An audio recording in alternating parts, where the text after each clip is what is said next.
New tonight at 10. Following a hard-fought election win, Wisconsin's Democratic Senator Tammy Baldwin is back in D.C. Our state Capitol Bureau Chief Vanessa Kelson sat down with Baldwin for a one-on-one interview, and she shares some highlights, including the senator's reaction to her opponent's decision to delay conceding the race. Wisconsin Democratic Senator Tammy Baldwin joins me now from Capitol Hill to share her latest reflections on the campaign and also her hopes moving forward.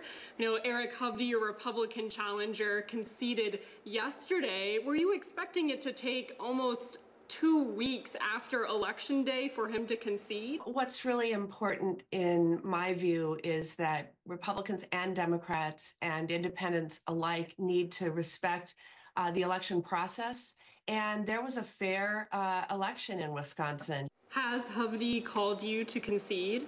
I have not received a call from Mr. Hovde. President Donald Trump is currently working on filling out his cabinet, and last night he nominated former Wisconsin Congressman Sean Duffy to be the Secretary of Transportation. What's your reaction to that nomination? You know, it's an interesting pick for transportation, and I think that there would be some really interesting opportunities to have a Wisconsin cabinet secretary who knows the state well. There was a nationwide red wave this election. Republicans now control the House, the Senate, and the White House.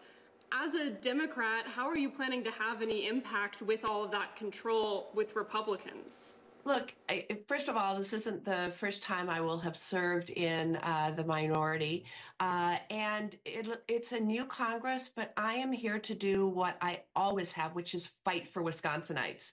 And I'm focused on kitchen table issues that, Democrats and Republicans alike are focused on. Vanessa Kelson reporting there. To see the full interview, you can head to our website at WMTV15news.com.